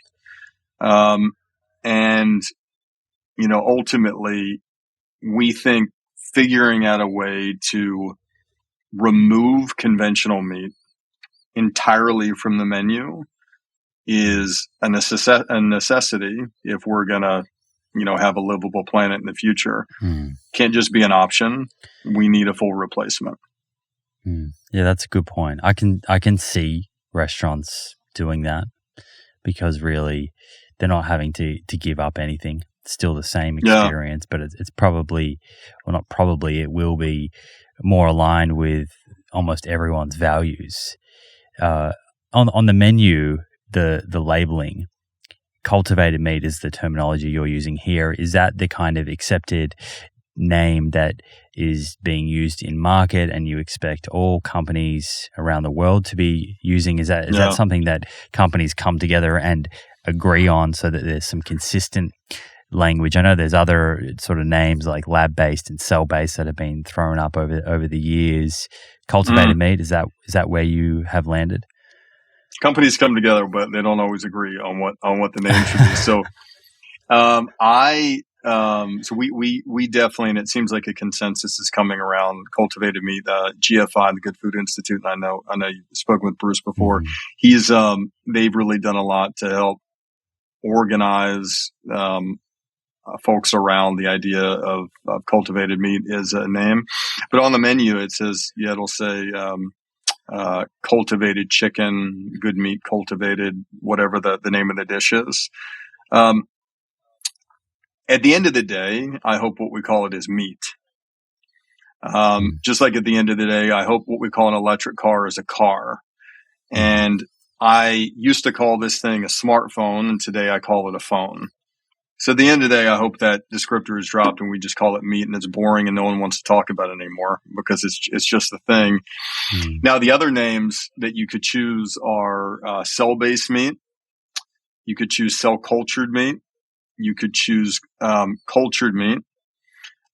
You could choose my least favorite, lab-grown meat, which thankfully has been used a little bit less because, we're in a manufacturing environment. We're not making it in the lab anymore. In Singapore, it's a manufacturing environment, so it's not in the lab anymore.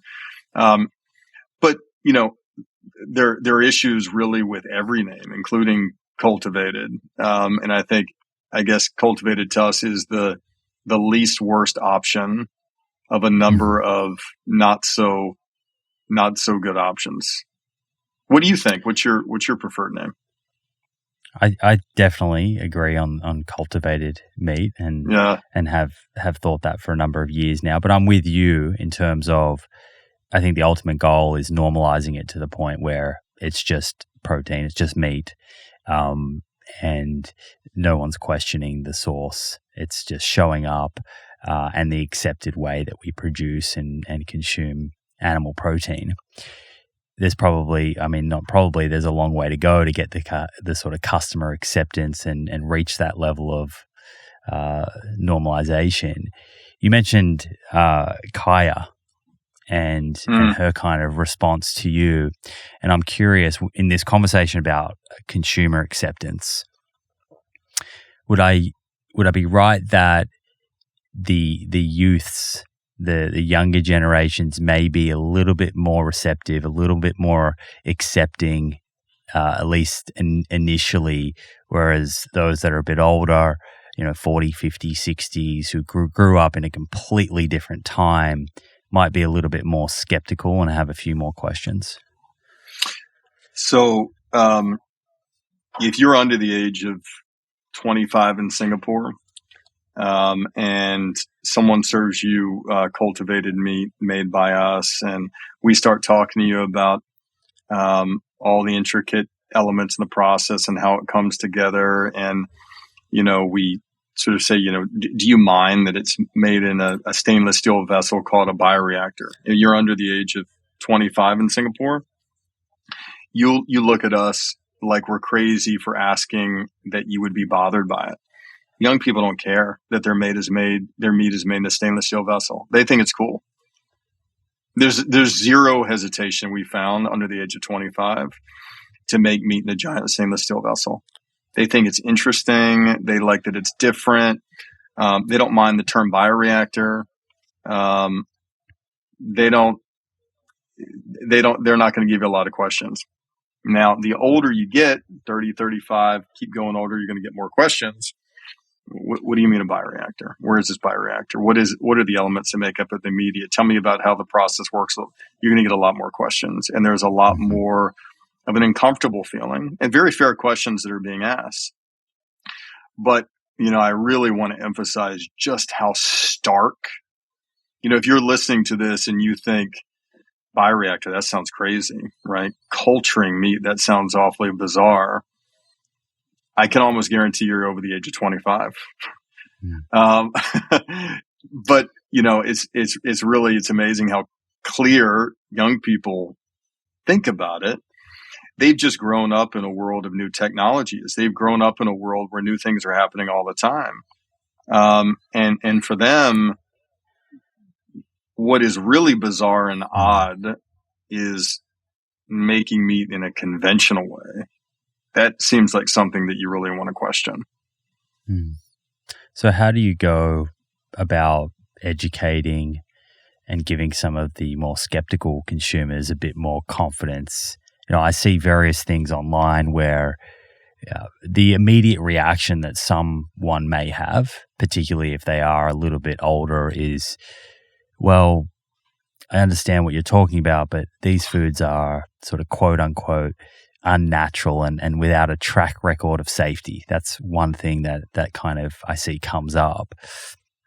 What do you think is required within the industry, companies like yourself and others, to address that and make people feel more confident in purchasing cultivated meat over the kind of traditional meat that they may be used to buying?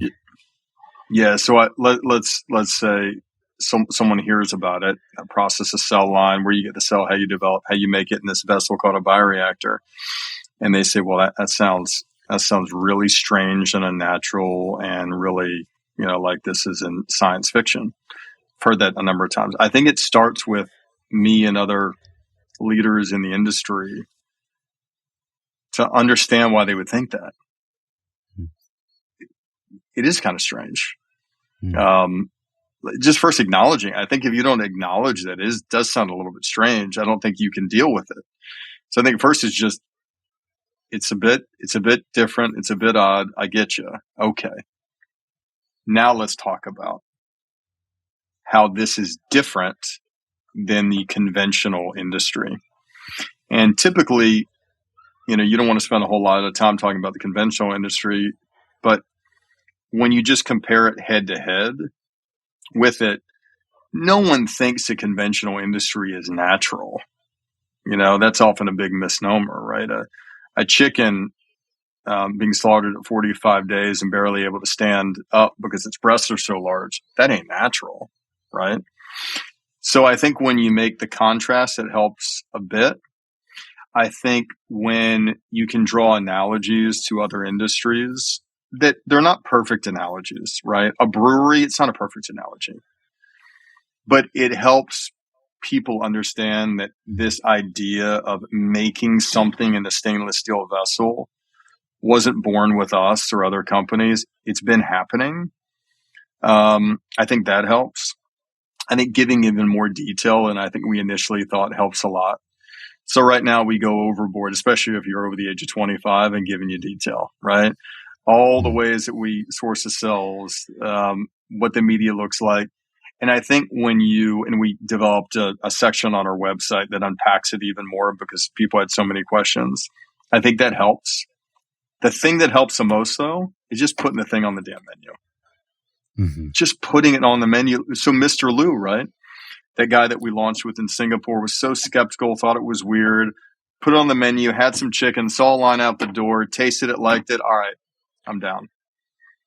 We're emotional, beings at the end of the day, and hanging out with our friends and eating some chicken, and it tastes like chicken and it feels like chicken and it smells like chicken, and I'm feeling pretty good after I ate it. That is the best method to convincing people. So getting on more menus is more effective than any PR campaign that we could ever have. It's more effective than any communication strategy. Get on the menu and feed some people some chicken. That's how you're going to do it. And in terms of the hoops that you have to jump through, and maybe we talk more specifically to Singapore here because you've got regulatory approval, are you held to the same sort of safety standards as the meat industry in terms of the testing for bacteria or other contaminants and just ensuring general safety of the food? It's a higher standard. So for us, if you look at, let's just use kind of a microbiological analysis, E. coli, salmonella, fecal contamination as examples. So our standard is higher. So we have little to no trace of any of that, whereas conventional chicken, beef, and pork would have traces. Now, once you cook it, often that's dealt with. So, generally it's a higher, different standard because it's a different process than the conventional meat industry is. But, we, by virtue of not just sampling, but we selling on a weekly basis, we have to have, and we do a pretty robust safety and quality program. Every piece of chicken that's bought by a consumer had to get, that test before it's released. And it'll be one of the biggest challenges as we scale up, right? As we move from 500, 1,200 liter, 20,000, 200,000 liter, meaning the size of the vessel that we're making it in.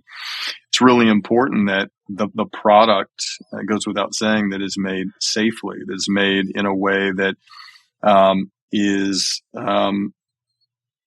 remains with the same safety standards that we have at a small scale, or it won't get approved, and it won't work. The other question that I think people are really interested in here, and we sort of alluded to it earlier, is the nutritional profile of these foods and how that may or may not differ to traditional meat. And I'm assuming this could be different for different companies producing cultivated meats, some that are focusing just more on the sustainability of the system, the ethical nature, and then others who are perhaps considering that but also considering human health. Where does Eat Just land here, and is this something that you as a company are sort of cognizant of? Well, I'll start with, this is one of the things that, this is the thing that I struggle with the most. Listen, when it comes to what we eat, I care about the evidence. We talked about Ansel Keys earlier. Saturated fat is correlated with cardiovascular disease. Dietary cholesterol is correlated with cardiovascular disease. I have no doubt. Cultivated meat has more or less the same dietary cholesterol and more or less the same saturated fat, a little bit less saturated fat, thankfully, our chicken, but essentially the same. So from if we're just focusing on cardiovascular risk, it's roughly the same. Food safety, a lot better. Some other elements like being free of antibiotics, better. And I will say, Simon, that does bother me because I care a lot about human health. I care a lot about my health and my family's health. And I make sure that I eat every day in a way that reduces my risk of ever having heart disease. And I would like to see cultivated meat that is significantly not only more sustainable, not only safer, not only cheaper, not only tastier, but significantly healthier than conventional meat. And that's not what we have today, but we're working on it. Okay. So you think that's a possibility, though?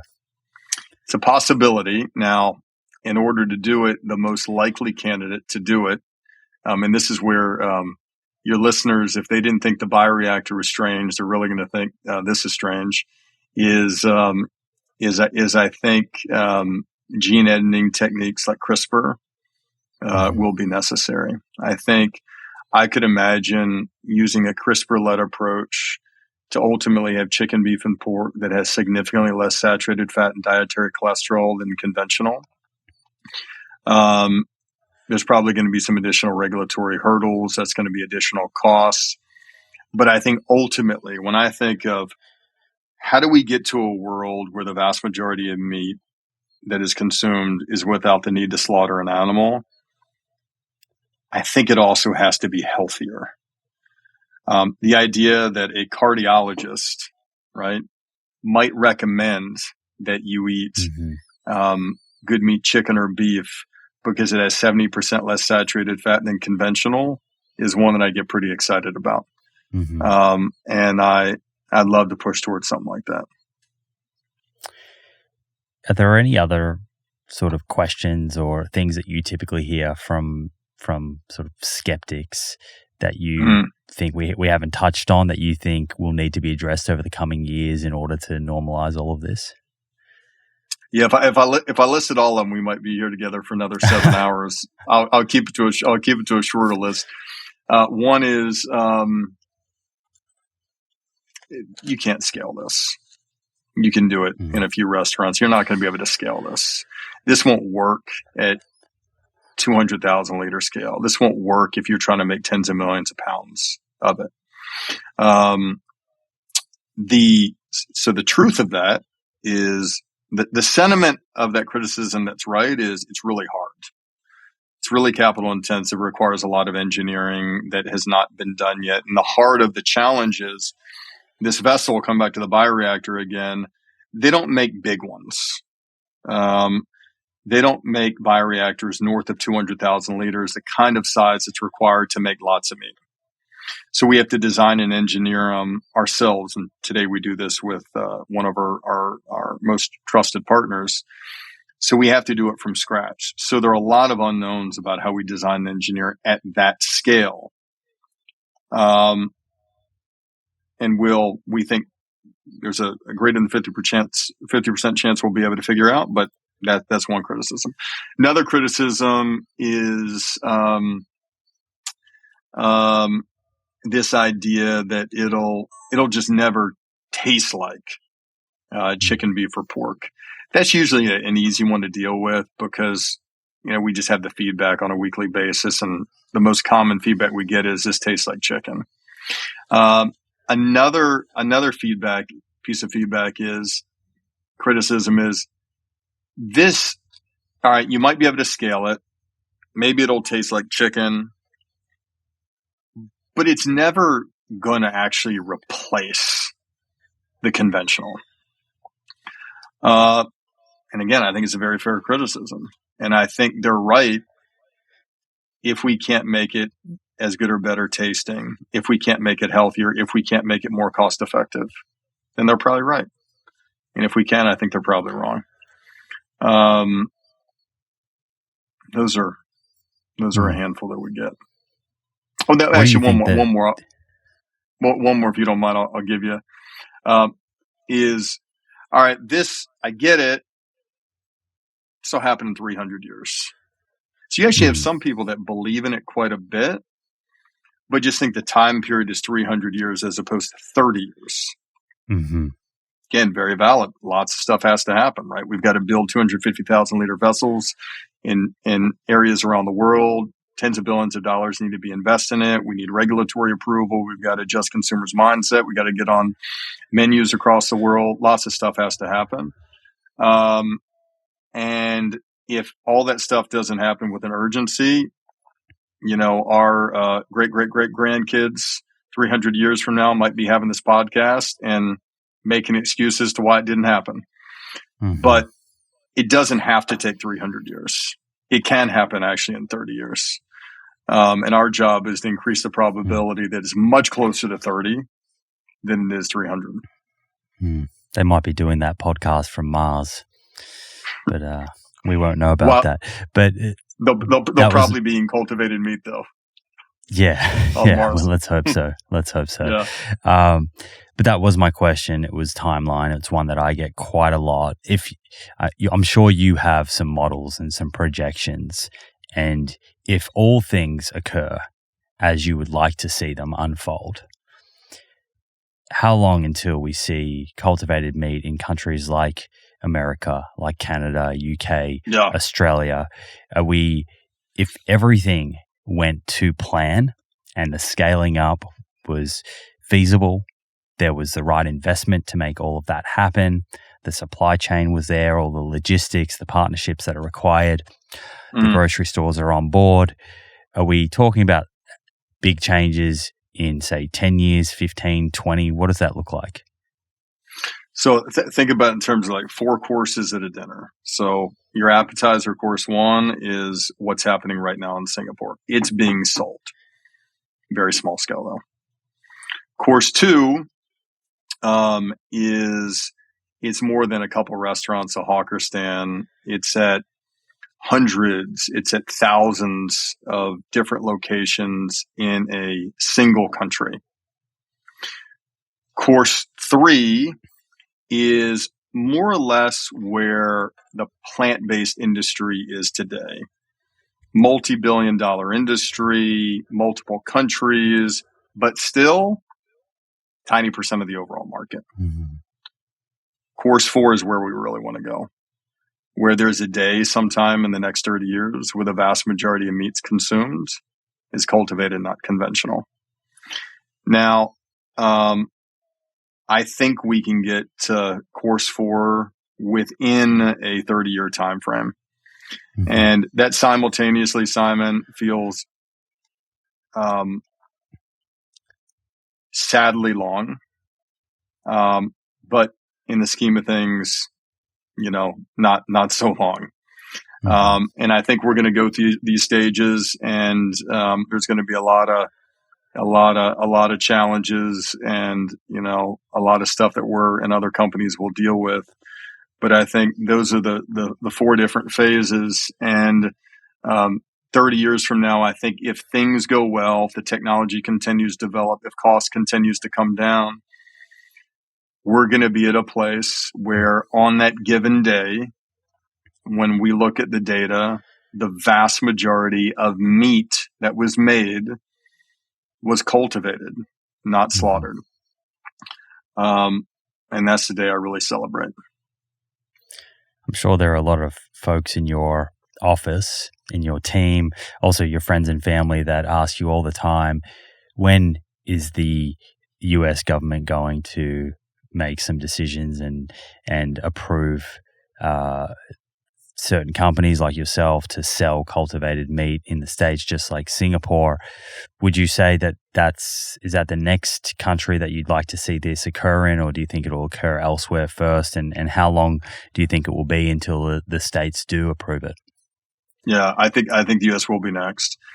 So we're working closely with the FDA now, and it's I think difficult to see it on the outside.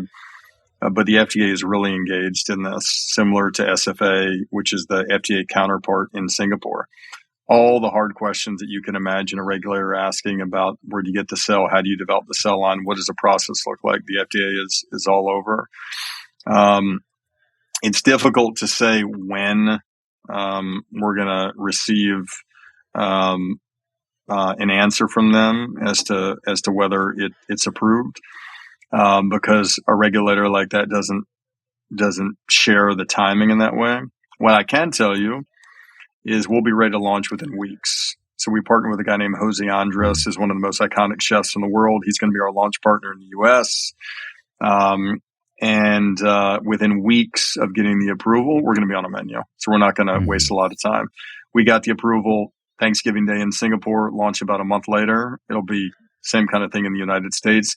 And we are internally preparing for that without knowing exactly when that approval is going to come. Now, it'll be a little bit similar to Singapore in that, we'll certainly make a big deal of it and be really proud, but it's not large scale because a regulator can't give you large scale. You can submit 1 million documents to a regulator and have the most thorough process. That's not going to enable you to make tens of millions of pounds of slaughter-free beef. We, in parallel, have to do the design and the engineering and the investment and the hard work to build that infrastructure, not knowing when regulatory approval is going to come. So we're investing those tens of millions of dollars right now to build that infrastructure right next to where I'm sitting right here. And when it comes, we'll be ready. But that's both things have to be done at the same time. One thing that has just come to mind is with these regulatory approvals, like the one that you've got in Singapore and let's say in the States, hopefully very soon, is that a category-wide regulation and approval that then anyone can come in and do this, or is it a company-by-company approval? Yeah, it's a really good question. So in Singapore, it's specific to us and the information we submitted related to our specific cell line and our process for turning that cell line into a final chicken product. Doesn't apply to other chicken cells, doesn't apply to other companies, applies to us. I'm speculating. I think that'll be the case in the United States, that initially it'll be specific, case by case. And then I think what will happen both in Singapore, the US, and others, Australia and others that come onto this, there'll be a framework that is built through the process of dealing with these individual cases that will then apply more broadly. But I think, first regulators need to deal with this specific case is to understand the right questions to ask, to understand the right process to set up, and then it'll be more broadly applicable. But I'll tell you, for us, sometimes people send me articles about some other company that started in the cultivated meat space as if I'm supposed to be upset by that. My interest is to live to see a day where the majority of meat that is eaten is not slaughtered. That's what I want. That's what I'm fighting for. And I don't have any belief that there's going to be a single company that does it. There might be a single company that leads it, and I hope that's us. But you're going to need companies all over the world that are doing this, that are doing different kinds of products, different kinds of approaches, that are pushing each other, ultimately just to get to it in the same way that you see the electric car industry play out. Had another question on customer acceptance that just came to mind. And I think your company is in a unique position here because you have the plant-based product, Just Eggs, and no doubt there is a certain section of your customer base that is vegan. And I realize that cultivated meat is certainly not being developed and to target the vegan market. It wouldn't make a whole lot of sense. There's not enough of them. And the idea is to impact the world in a much bigger way. But it's an interesting thing to kind of to think about. Do you think that a vegan would consume cultured meat, or is that going to be something that where you see some vegans do, some don't, depending on kind of their definition of veganism? So I didn't. I'm trying to remember what I expected in Singapore. So I thought that the vast majority of vegans in Singapore would want to eat this. Vast majority, like north of 80%. And it's turned out that it's lower than that. It's probably around 50%. Almost all are supportive. Many will come to the dinners and they'll observe other people eating it, almost celebrating that other people are eating the meat while they're enjoying their kale salad. And I think for some percentage of vegans, I'm not one of them, the idea of eating animal flesh is just repulsive. The idea of an animal in their mouth is disorienting, is disgusting, right? For others, maybe again, like me, who grew up eating pounds of chicken every week, I smell chicken on the barbecue and I want to walk closer to that party, even though I don't eat it. So that's been interesting, seeing the reaction of vegans out there. And I guess I kind of have a weird diet in that I eat all plants except for our cultivated chicken. So we might need sort of a new name for a diet when this is a little bit more widely available.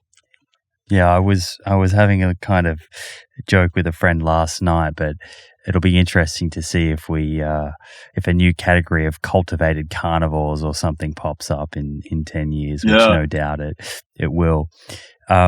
Leave us with the future here more from an Just Eat point of view. Where would you like to be as a company in 10 years from now? How do you think your company will have changed from today? Yeah. 10 years from now, I would like us to be the first real global egg company. A global egg company doesn't exist today because when you deal with a live animal, it has to be in a specific geography, and the shelf life for shelled eggs are not that good. I like us to be the first real global egg company, and in some countries, in some of those retailers, be the top selling egg product that there is. Today, in some retailers, we cross like the top 4 or 5 eggs that are sold, and I'd like us to be number one. I'd like us to have sold many tens of billions of eggs by that time. And on the cultivated meat side, I would like us to have multiple large-scale facilities producing north of 30 million pounds of meat per facility, for it to be in national distribution in the U.S. and at least one other country. And for most people who are paying attention to things, for them to look at what we're doing in the industry 10 years from now and say, this is obviously going to be the thing that transitions us away from traditional animal agriculture. In the same way that you can look at electric cars today, whether you like them or not, you can see where it's going, right? When GM announces it's no longer going to be producing gas-powered cars, you see where things are headed. And I want people to say the same thing and feel the same thing about where the meat industry is headed. And then, personally, I want to keep doing this with these people that work in this building that really push themselves and work for something that we think is really meaningful. And I want to answer Kaya's call. Kaya said to me on that dinner, the first ever dinner to ever sell cultivated meat, how can we use this technology to help more animals? And we got to live up to that. I love it. And I'm looking forward to hopefully watching all of that unfold. Thank you so much, Josh, for your time today. It's been a real pleasure getting to know you and your company. And I think I just misspoke. I said Just Eat, but it's Eat Just. And we didn't quite get into the brand name, but is there a kind of meaning behind Just in the way that you use it within your brand? Yeah, for us, it's about one part simple and the other part an idea of justice, of equity, of fairness, something that I wish our current food system had a little bit more of. Awesome. If folks listening would like to connect with you or Eat Just to follow your journey from here, where's the best place to send them? They can check us out at ju.st. That's our Just Egg website, and Good Meat is goodmeat.co. And anyone is welcome to email me at josh@ju.st, especially if you're looking to start your own company in the space. You're thinking about how to use your life to try to tackle these big challenges. Count me as a friend, and I'd love to help. It's very generous of you. I'll put all of that into the show notes. And you mentioned earlier, but for our USA-based friends that are listening, the Just Eggs, which now come in a whole lot of different formats, they can get them at Whole Foods and other locations around the country. I just tell them to go to the grocery store. If you just go to the grocery store, look where the eggs are sold, it'll be there. Perfect. Thanks again, Josh, and please enjoy the rest of your day. Thanks, Simon. Thank you for joining me for this episode and your interest in science-based conversation. I hope you enjoyed it and found the information covered interesting and instructive.